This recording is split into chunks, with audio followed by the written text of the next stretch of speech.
ஸ்ரீமத் பாகவதம் 55ஆம் பகுதி.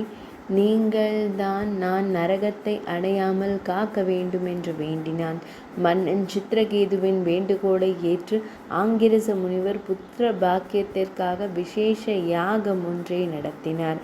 யாகத்தின் பிரசாதத்தை சித்திரகேதுவின் பட்டத்து ராணியான கிருதத்யுகிக்கு அளித்தார்.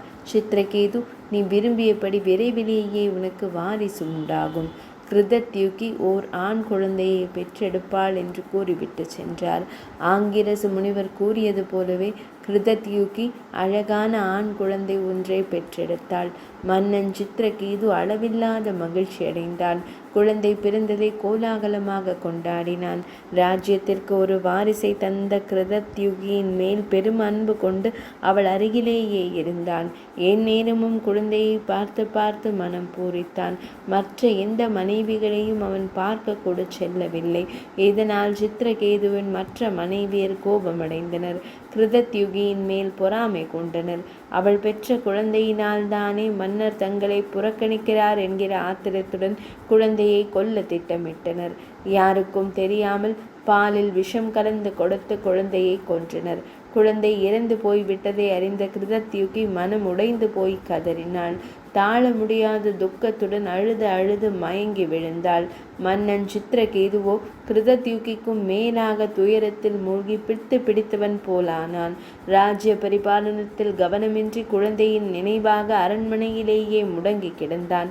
அப்போது ஆங்கிரச முனிவரும் நாரத முனிவரும் அங்கு வந்தனர். சித்திரகேதுவிற்கு ஆறுதல் கூறி அவன் மனதை தேற்ற முயன்றார்கள். மன்னா, பிறக்கும் உயிர்கள் எல்லாம் ஏதோ ஒரு காலத்தில் மடியத்தான் வேண்டும். இது காலத்தின் கட்டாயம். உடல் என்பது மாயை. உடல் அழிந்தாலும் ஆன்மா அழிவதில்லை. இறந்து போனது உன் குழந்தை என்கிற பற்றையும் பாசத்தையும் விட்டுவிடு. அது போன ஜென்மத்தில் என்னவாக இருந்தது என்பது யாருக்கு தெரியும்? அப்போது அதற்கு உன்னுடன் என்ன உறவு இருந்தது? இந்த ஜென்மத்தில் உனக்கு மகனாக பிறந்து மரித்து விட்டது. அடுத்த பிறவியில் அது வேறொருவனுக்கு பிள்ளையாக பிறக்கும். இது ஒரு வட்டம். எல்லாமே மாயைதான். மனிதர்கள் எல்லோரும் தனியாகத்தான் பிறக்கிறோம். இறுதியில் தனியாகத்தான் செல்ல போகிறோம். இடையில் பந்தம் பாசம் என்று நாமத்தான் சிக்கிக் கொள்கிறோம். இனியாவது ஆசா பாசங்களை அறுத்தெறி. பகவான் திருவடிகளில் உன் மனதை செலுத்து என்று உபதேசித்தனர். 55ஆம் பகுதி நிறைவடைந்தது.